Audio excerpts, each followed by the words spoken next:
안녕하세요. 시내가 책방입니다. 저는 책방지기 한 걸음씩입니다. 오늘부터 할 책은 피터 스카지로의 정서적으로 건강한 영성입니다. 목회자이자 인기 강사인 스카지로 목사는 2003년 정서적으로 건강한 교회라는 책을 집필하여 2004년 미국 복음주의 출판협의회의 골드 메달리언을 수상했습니다. 그는 1987년 9월 뉴욕 퀸스의 뉴 라이프 펠로우십 교회를 설립했으며 그의 교회에는 현재 55개국이 넘는 나라에서 온 다양한 인종의 사람들이 출석하고 있습니다. 그는 거둔 코넬 대학을 졸업하고 이스턴 침례 신학교에서 결혼과 가족이란 주제로 목회학 박사학위를 취득했습니다. 현재 건강한 감정과 영성센터를 그의 아내와 공동으로 설립하여 함께 사역하고 있습니다. 이 정서적으로 건강한 영성은요, 자신의 삶을 솔직하게 바라보고 또 자신이 하나님 앞에서 어떤 상태인지를 올바로 알며 또 올바로 하나님을 알아감으로써 자신을 올바르게 이해하고 또 그에 맞게 자유로워진다라는 그런 내용을 담고 있습니다. 목차를 보면은요, 크게는 1부와 2부로 나뉘어져 있습니다. 1부는 정서적으로 건강하지 못한 영성으로 1장 영성의 무한한 깊이, 2장 정서적으로 건강하지 못한 영성의 10가지 징후, 3장 혁명적 대안, 건강한 감정과 자기 성찰의 영성, 2부는 정서적으로 건강한 영성에 이르는 길, 4장 1단계 그리스도 안에서 참 자아를 발견하라, 5장 2단계 자신의 과거를 극복하라, 6장 3단계 장벽을 뛰어넘어 새롭게 도약하라, 7장 4단계 불행과 슬픔을 성장의 기회로 삼으라, 8장 5단계 매일 자기 성찰의 시간을 보내라, 9장 6단계 건강한 감정에 성숙한 사람으로 성장하라, 10장 7단계 자기만의 삶의 규칙을 개발하라 이렇게 되어 있습니다. 겉으로 보이는 영적인 모습뿐만이 아니라 우리 삶에 더 숨겨져 있는 90% 이상의 진짜 내면이 변화될 수 있도록 저희를 돌아보게 만드는 책인 것 같습니다. 오늘은 이 책의 파트 1 부분 1장과 2장을 정리해서 읽어드리도록 하겠습니다. 파트 1, 내 영성에 적신호가 켜지다. 챕터 1, 성장하고 있다는 착각, 영성의 그 거대한 깊이를 모른 채 살다. 건강한 정서가 바탕되지 않는 기독교 영성은 자기 자신 및 하나님, 주변 사람들과의 관계에 치명적일 수 있다. 나는 성인으로서 거의 절반 가까이를 그렇게 살아왔기 때문에 이 말이 무슨 뜻인지 너무 잘 알고 있다. 겉으로는 친절하고 너그럽고 참을성이 많은 사람처럼 보였지만 내면은 전혀 그렇지 못했다. 내면에서 벌어지는 일들에 대해서는 귀를 닫은 채 좋은 그리스도인이라는 포장된 이미지만 보여주고 싶었다.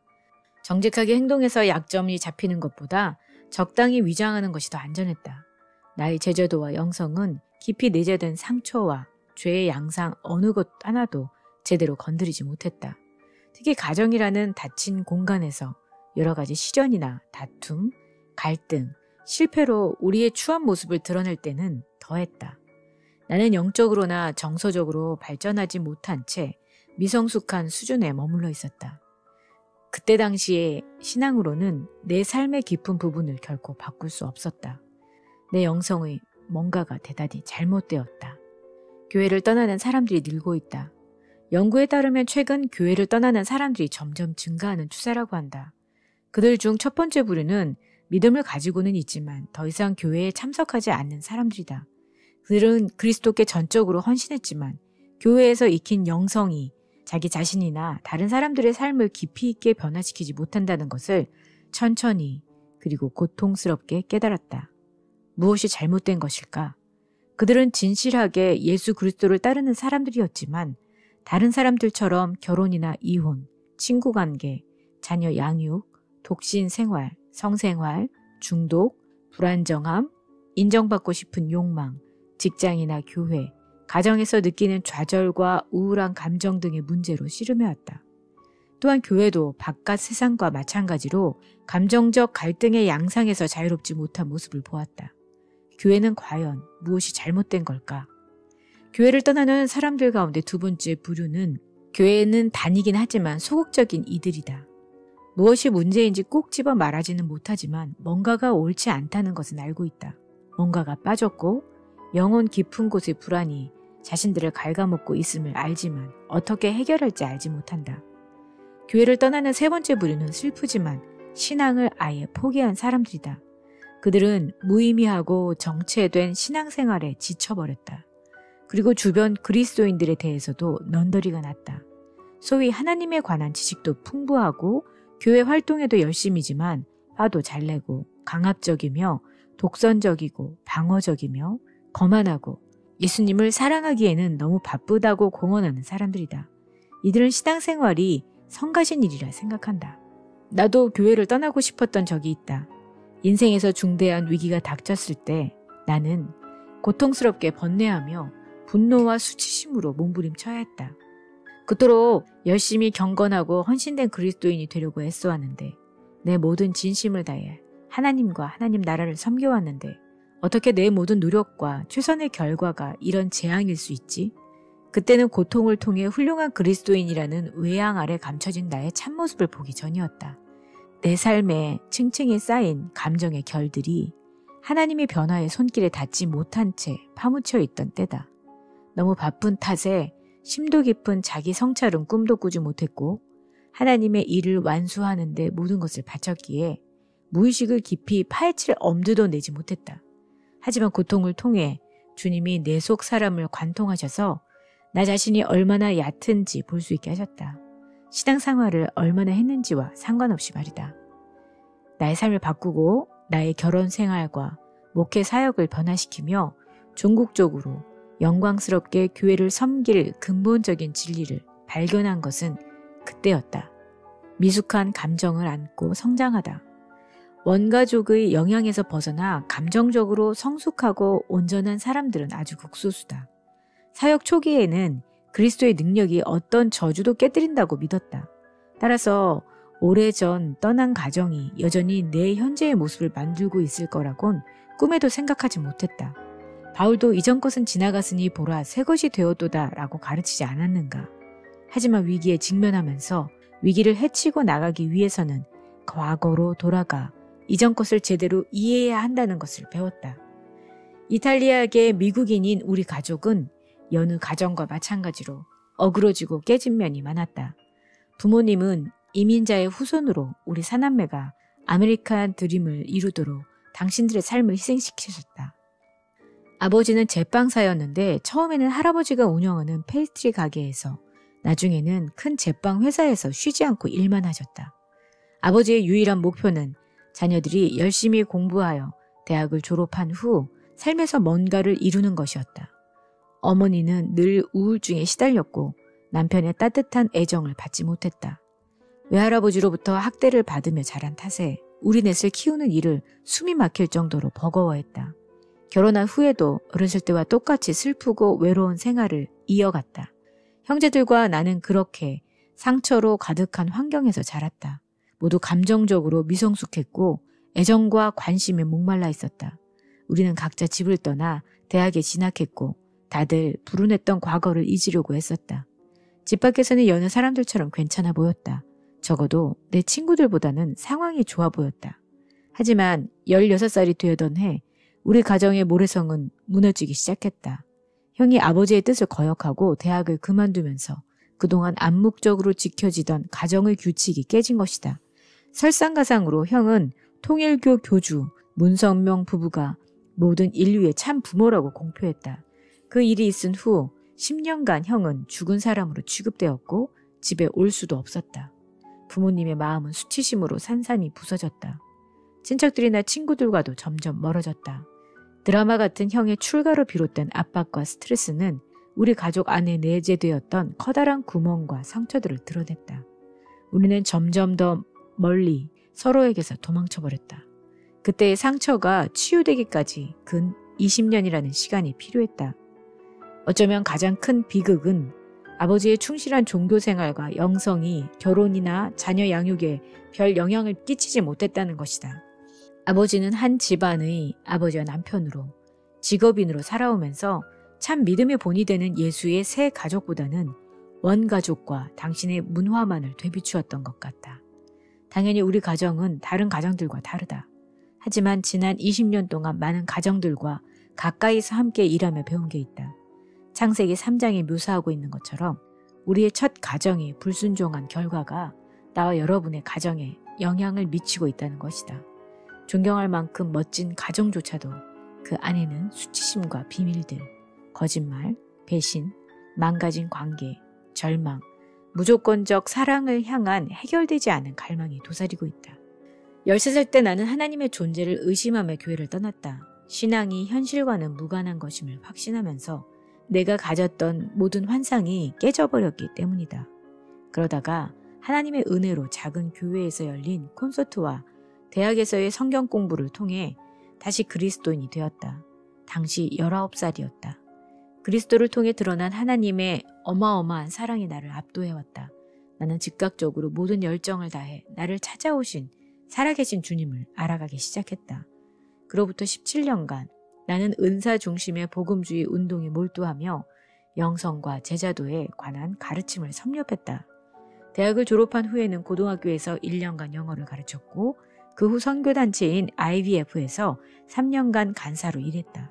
결과적으로 그것이 계기가 되어 프린스턴과 고등코넬 신학교에서 신학을 공부한 뒤 코스타리카에 1년간 머물며 스페인어를 배우고 마침내 뉴욕 퀸즈의 다민족 교회를 개척했다. 이처럼 17년 동안 그리스도의 헌신된 제자로 살아오긴 했지만 나의 감정적인 측면, 곧 인간적인 영역은 다듬어지지 못한 채 그대로 남아있었다. 주일학교나 소그룹 모임, 교회 안, 그 어디에서도 이 부분은 언급되지도 다뤄지지도 않았다. 사실 감정적 측면과 인간적인 영역은 교회가 아닌 전문 상담사의 몫인 것처럼 보였다. 목회 사역이 막 전성기에 접어들었다고 생각될 무렵 아내는 무언가 잘못되고 있음을 조금씩 깨닫고 이야기하기 시작했다. 아내의 말이 옳을지도 몰랐다. 그래서 그동안 어느 정도 도움을 주었던 여러 제자 훈련 방법들을 시행하려고 노력했다. 나의 독백은 다음과 같은 것들이었다. 성경 공부가 더 필요해. 아니야, 모임이 필요해. 소그룹을 통해 사람들이 더 깊은 공동체 의식을 가지도록 해야 돼. 성령의 능력이 있어야만 진정한 변화가 일어남을 기억해야지. 그건 기도를 통해 오잖아. 아니야, 영적 싸움에 관한 문제야. 사람들이 진정으로 변하지 않는 건 자신들 안팎에 있는 사탄의 세력에 맞서지 못하기 때문이야. 예배가 답이야. 병들고 소외되고 감옥에 갇힌 자들을 자유롭게 놓아줄 때 그리스도를 만날 수 있어. 아니야, 피터. 하나님의 음성을 특히 잘 듣거나 예언하는 은사를 가진 사람들이 필요해. 위에 열거한 각각의 관점들은 모두 성경의 진리를 내포하고 있다. 이 모두가 영적 성장과 여정에 나름의 자리를 차지한다. 그리고 의심할 여지 없이 우리는 모두 하나 또는 그 이상의 방법들을 통해 하나님의 임재를 경험해 왔을 것이다. 문제는 그럼에도 불구하고 여전히 무언가가 빠져 있다는 것이다. 사람들은 예배나 기도, 성경 공부, 성도 간의 교제를 통해 실제적인 도움과 유익을 얻고 있다. 따라서 관계의 문제나 내면 세계가 잘못되어 있어도 자신이 신앙생활을 잘하고 있다고 착각하기 쉽다. 사람들이 성숙을 위해 노력하지 않는 이유는 자신이 성장하고 있다고 철석같이 믿기 때문이다. 사람들은 속고 있다. 나 역시도 거의 17년 동안 그런 방식으로 살아왔기에 너무나 잘 안다. 나를 비롯한 주변 사람들이 분명히 영적으로 성장하고 있다고 믿었기 때문에 미성숙한 감정의 문제는 어디서나 있기 마련이라며 외면하고 말았다. 대부분의 사람들은 아주 솔직해지는 어떤 순간에서만 일상의 의식 아래 놓인 자신의 깊은 속내를 드러낸다. 눈에 보이는 빙산은 전체의 10%에 불과하다.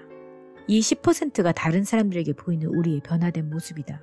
우리는 신앙생활을 하면서 남들 보기에 더 좋은 사람, 더 공손한 사람이 되었다. 교회에 출석하며 정기적으로 모임에 참석한다.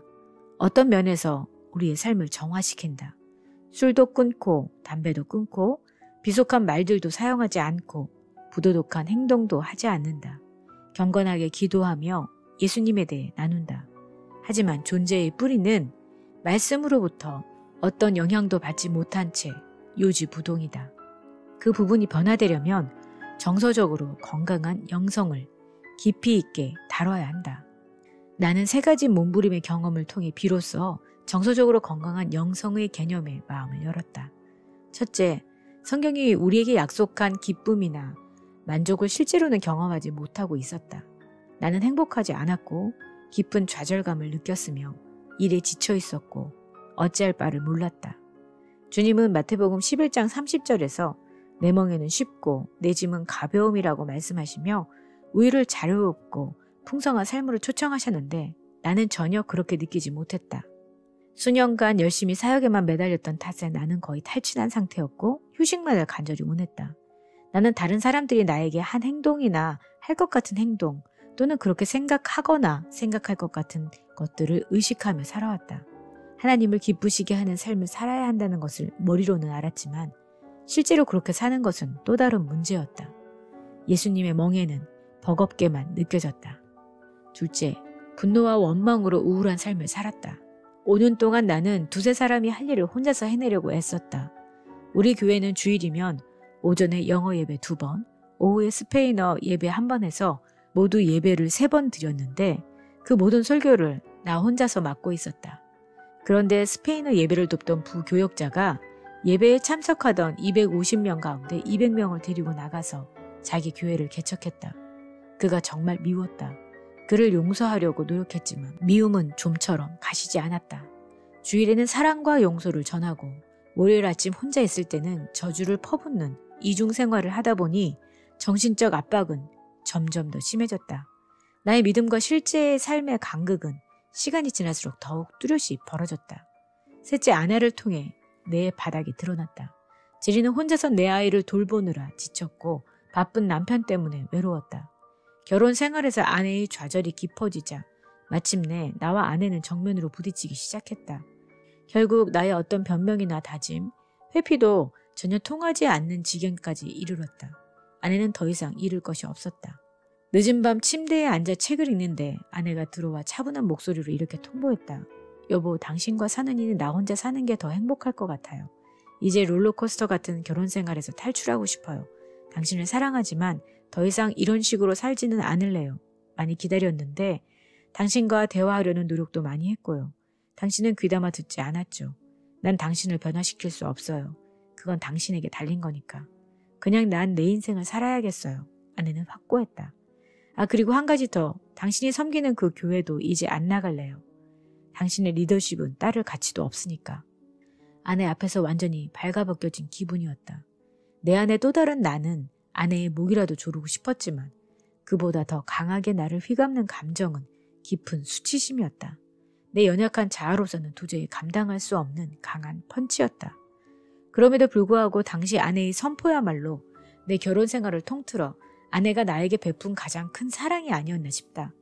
아내는 뭔가 결정적인 것을 깨달았던 것이다. 곧 정서적인 건강과 영적 성숙이 뗄려야 뗄 수 없는 관계라는 사실이다. 감정적으로 미성숙한 상태에 머물러 있는 한 영적인 성숙은 불가능하다. 예수 그리스도를 진심으로 사랑하고 그분에 관한 많은 진리들을 믿었지만 나 자신의 미성숙한 모습을 애써 외면했던 나는 정서적으로는 어린아이일 뿐이었다. 아내가 교회를 떠나겠다고 하자 나는 벼랑 끝에 몰린 심정으로 그동안 두려움 때문에 차마 대면하지 못했던 수면 아래 잠긴 나의 빙산을 들여다보기 시작했다. 고통에는 새로운 진리의 마음을 열고 그 길을 걷게 하는 놀라운 힘이 있다. 결국 내 삶의 거대한 부분이 예수님을 믿고 있음에도 불구하고 하나도 변하지 않았다는 고통스러운 사실을 인정할 수밖에 없었다. 나의 성경적 지식, 목사라는 지위, 신학교 졸업장, 경험이 그 난처한 현실을 변화시키지 못한 것이다. 나는 그야말로 정서적으로 건강하지 못한 영성을 키우느라 바빴다. 한 교회의 담임 목사이면서도 교회를 떠나는 사람들의 대열에 끼어 교회를 탈출하기를 바랐던 것이다. 그러다가 마침내 건강한 감정과 건강한 영성이 불가분의 관계라는 것을 발견한 순간 내게는 그야말로 코페르니쿠스적인 혁명이 시작되었다. 이제는 돌아갈 수 없었다. 그 혁명은 나의 신앙 여정, 결혼 생활, 자녀 양육은 물론이고 궁극적으로 뉴 라이프 펠로우십 교회까지 완전히 바꾸어 놓았다.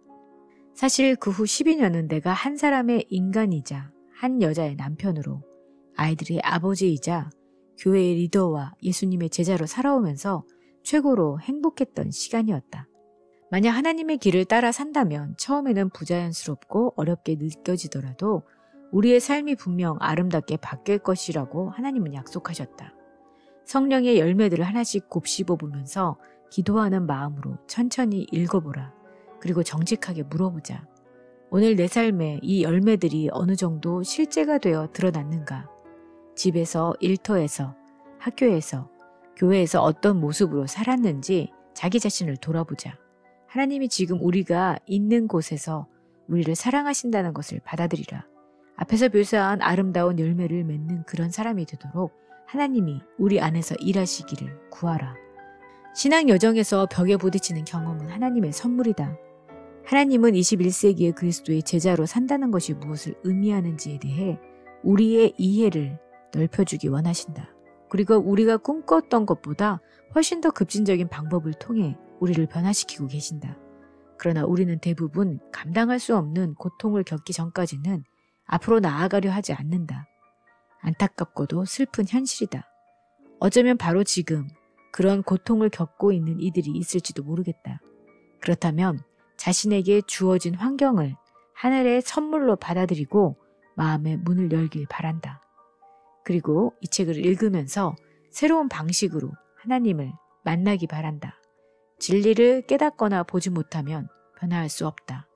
우리를 변화시키는 하나님의 역사도 물론 없다. 챕터 2. 건강하지 못한 영성의 10가지 증상. 신앙의 적신호를 진단하다. 앞으로 이 책에서 묘사할 신앙의 길은 가히 급진적이다.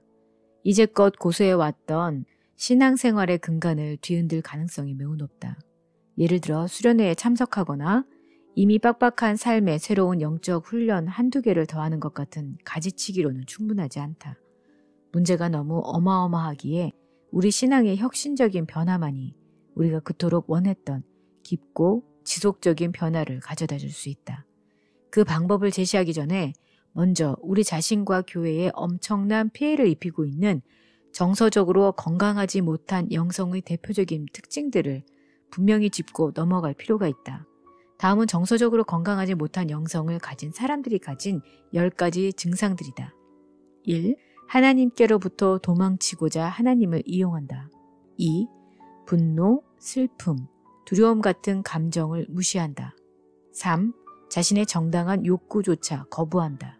4. 현재에 미치는 과거의 영향력을 부정한다. 5. 우리 삶을 속된 것과 거룩한 것으로 양분한다. 6. 하나님과 동행하기보다 사역에만 바쁘다. 7. 갈등을 회피한다. 8.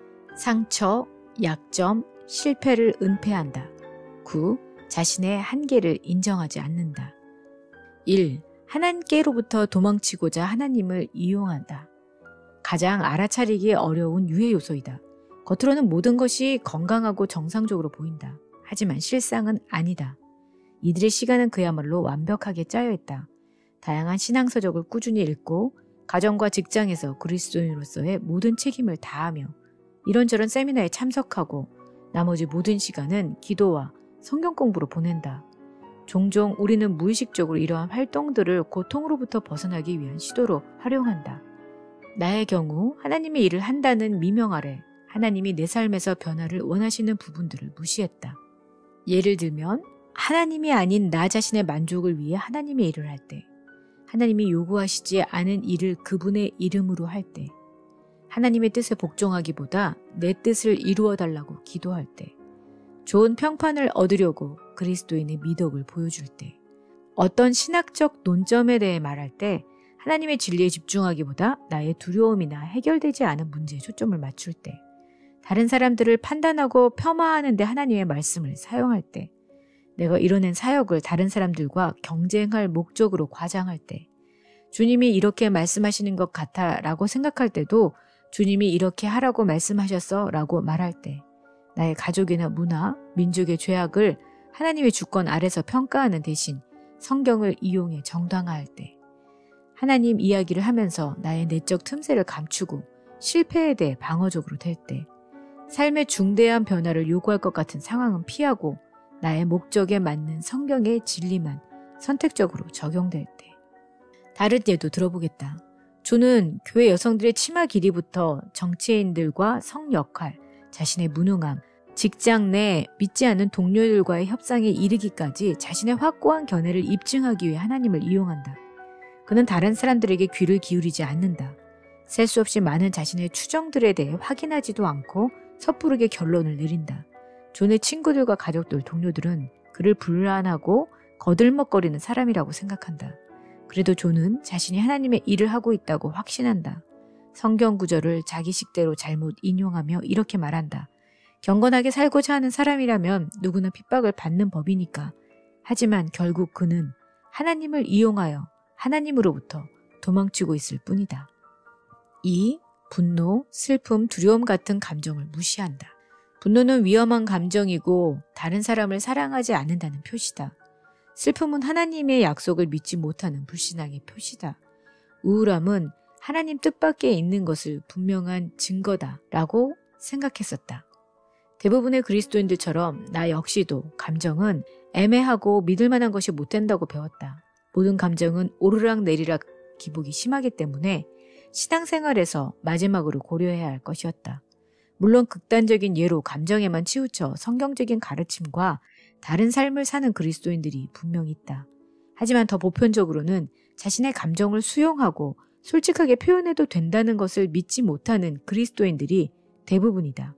그들은 특히 두려움, 슬픔, 수치심, 분노, 상처, 고통같이 다루기 까다로운 감정들에 대해서 더 그래야 한다고 생각한다. 앞장에서 살펴본 대로 감정은 우리가 하나님의 형상으로 지음받았음을 의미하는 중요한 요소 가운데 하나이다. 우리의 영성에서 감정을 무시한다면 인간의 본성 가운데 일부를 잘라내 버리는 것이다.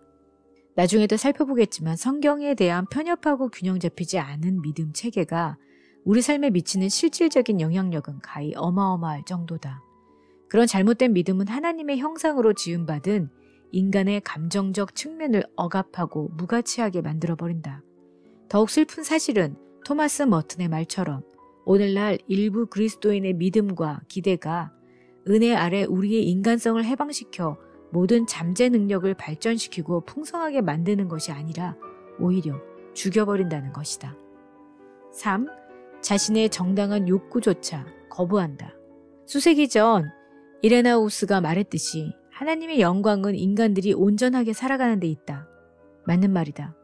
예수님은 나를 따라오려거든 자기를 부인하고 날마다 제 십자가를 지고 나를 따를 것이니라고 말씀하셨다.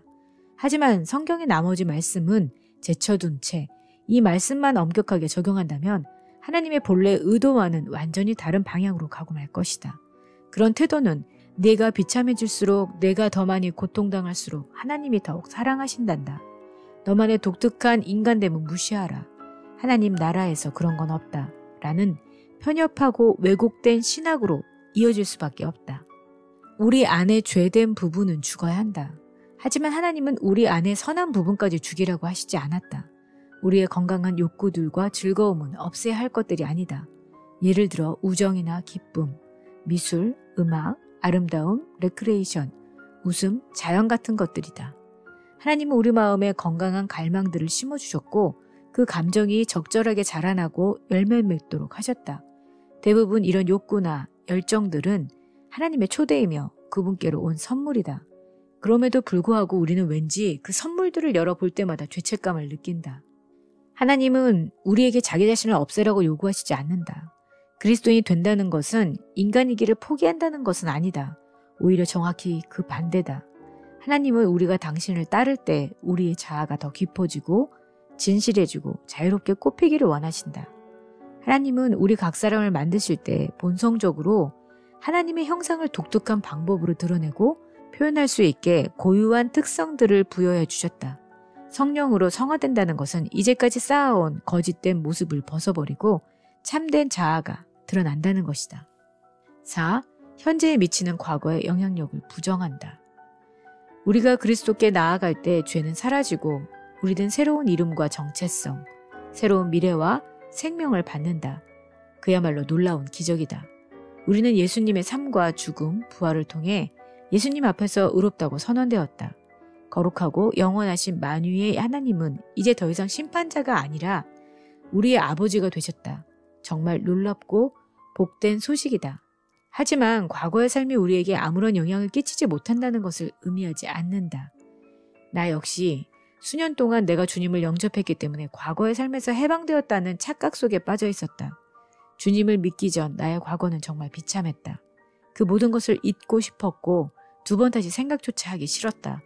주님이 함께 하시는 지금의 삶이 훨씬 더 좋고 만족스러웠다. 나는 자유를 얻었다고 생각했다. 우리가 결혼 생활로 카운슬러를 만나 얘기할 때 난생 처음으로 가계도를 그렸던 때를 결코 잊을 수 없다. 상담이 끝날 때 카운슬러가 간단하게 물었다. 양가 부모님들과 두 분의 결혼 생활 사이에 유사성이 보입니까? 둘 다 할 말을 잃은 채 앉아 있었다. 우리는 복음적 그리스도인이었다. 서로에게 헌신되었고 안정적인 삶을 꾸렸다. 우리의 우선순위의 삶의 선택들은 우리 부모님들과는 사뭇 달랐다.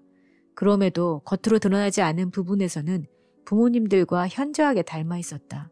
성 역할, 분노와 갈등, 수치심을 다루는 방식, 성공에 대한 정의, 가족과 아이들을 보는 관점, 여가와 즐거움, 성생활, 슬픔에 대한 태도, 그리고 친구들과의 관계까지 모든 것이 원가족과 문화 안에서 습득된 것이었다. 그리스도 안에서 성장하는 소위 성화의 과정은 과거로 돌아가지 않고 하나님이 주신 것만을 향해 앞만 보고 매진하는 것을 의미하지 않는다.